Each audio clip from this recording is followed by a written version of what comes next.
आरक्षण के साथ रोटी बेटी की शर्त की बात कहकर अजाक्स यानी अनुसूचित जाति जनजाति अधिकारी कर्मचारी संगठन के नए अध्यक्ष ने सवर्ण समाज के कर्मचारी और सामाजिक संगठनों को नाराज कर दिया है। भोपाल में 23 नवंबर को अजाक्स के प्रांतीय सम्मेलन में नए अध्यक्ष ने कहा कि आरक्षित वर्ग के लोगों को आरक्षण का तब तक लाभ मिलना चाहिए जब तक कि ब्राह्मण समाज के लोग अपनी बेटियां हमारे लोगों को दान करना नहीं शुरू करते, अर्थात उनके साथ रोटी बेटी का संबंध व्यवहार में नहीं आता। उनके इस बयान से मध्य प्रदेश में जो सवर्ण समाज संगठनों से जुड़े जो अधिकारी कर्मचारी संगठन और अन्य सामाजिक संगठन हैं वो नाराज हो गए हैं। आइए आपको सबसे पहले सुनाते हैं अजाक्स के अध्यक्ष का वो बयान जो सवर्ण समाज के लोगों को नागवार गुजरा है। मानूंगा कि एक परिवार में एक व्यक्ति को आरक्षण मिलना चाहिए जब तक कि मेरे बेटे को कोई ब्राह्मण अपनी बेटी दान नहीं करते या उसका संबंध नहीं बना, केवल आर्थिक आधार की अगर बात है तो जब तक ये रोटी बेटी का व्यवहार नहीं होता तब तक हमको समाज के पिछड़ेपन के कारण, सामाजिक पिछड़ेपन के कारण हमें आरक्षण की पात्रता मिलती रहेगी। आप खत्म कर दीजिए जाति, हमें नहीं चाहिए आरक्षण, कोई दिक्कत नहीं। आप जाति खत्म कर दीजिए, भेदभाव खत्म कर दीजिए। आपको पता है अभी जो एग्जाम हुई उसमें हमारे एससी एसटी के लोग सिलेक्ट नहीं हुए, उनको योग्य उम्मीदवार नहीं मिले। हमारे समाज का व्यक्ति ऑल इंडिया सर्विसेज में आईएएस बन सकता है, आईपीएस बन सकता है, राज्य प्रशासनिक सेवा में डिप्टी कलेक्टर बन सकता है, डीएसपी बन सकता है, लेकिन सिविल जज नहीं बन सकता। ये बयान सिर्फ आरक्षण तक सीमित नहीं रहा, इसने सीधे तौर पर एक विशेष समुदाय खासकर ब्राह्मण समाज की भावनाओं को आहत किया है। अजाक्स के नवनिर्वाचित प्रांतीय अध्यक्ष संतोष वर्मा का ये बयान ऐसे समय आया है जब प्रदेश में प्रमोशन में आरक्षण का मामला पहले से ही हाई कोर्ट और सुप्रीम कोर्ट में लंबित है।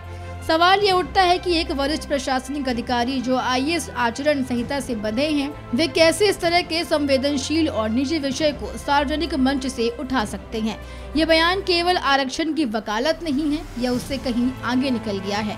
शादी विवाह जिसे उन्होंने बेटी का दान कहकर संबोधित किया है, पूरी तरह से एक वयस्क व्यक्ति का निजी और संवैधानिक अधिकार है।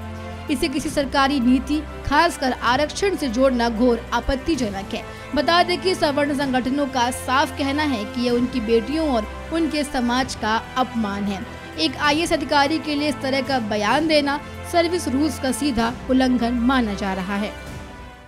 अजाक्स के नए अध्यक्ष के बयान को आपत्तिजनक मानने वाले सवर्ण संगठनों के कर्मचारी और अधिकारी संगठनों के पदाधिकारियों का कहना है कि चूंकि अजाक्स एक सरकारी कर्मचारी और अधिकारियों का संगठन है, अतः उसके अध्यक्ष को अपने सम्मेलन में सर्विस मैटर से जुड़ी बातें करना चाहिए, ना कि समाज और देश में विभाजन पैदा करने वाली बात करना चाहिए। इसलिए उन्होंने इस पर गहरी आपत्ति जताते हुए वर्मा के खिलाफ सिविल सेवा आचरण संहिता के खिलाफ कार्रवाई करने की मांग की है। कल 23 नवंबर को अजाक्स के प्रांतीय सम्मेलन में अजाक्स के नवनिर्वाचित प्रांत अध्यक्ष एवं वरिष्ठ आईएएस अधिकारी श्री संतोष वर्मा ने सवर्णों की बेटियों के बारे में जो आपत्तिजनक बातें कही हैं, उनकी मैं घोर निंदा करता हूं और श्री संतोष वर्मा जी के विरुद्ध आईएएस आचरण नियमों के तहत कार्रवाई की मांग सरकार से करता हूं। श्री वर्मा जी ने कहा कि जब तक मेरे बेटे को कोई ब्राह्मण अपनी बेटी दान नहीं करता या उससे संबंध नहीं बनता, तब तक आरक्षण जारी रहेगा। यह ब्राह्मण समाज और समूचे सवर्ण समाज का अपमान है। शादी विवाह निजी जिंदगी है, उसका आरक्षण से कोई संबंध नहीं है और बेटी कोई वस्तु नहीं है जिसका दान किया जाए। वैसे भी बहुत सारे अंतरजातीय विवाह हो रहे हैं। आरक्षित वर्ग और अनारक्षित वर्ग के बीच में भी बहुत सारी शादियां हुई हैं, जिन्हें मैं व्यक्तिगत रूप से जानता हूं।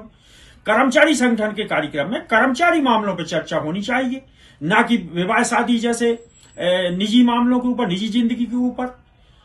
इससे यह भी जाहिर होता है कि अब इनके पास में कोई ठोस तर्क नहीं बचा है।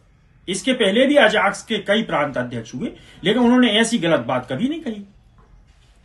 तो स्पष्ट है कि अजाक्स के नए नेतृत्व ने पहले ही दिन एक बड़ा सामाजिक और प्रशासनिक विवाद खड़ा कर दिया है, जहां एक तरफ आरक्षित वर्ग के हितों को आगे बढ़ाने की बात हो रही है, वहीं दूसरी तरफ इस बयान ने समाज के दो ध्रुवों के बीच की खाई को और गहरा कर दिया है।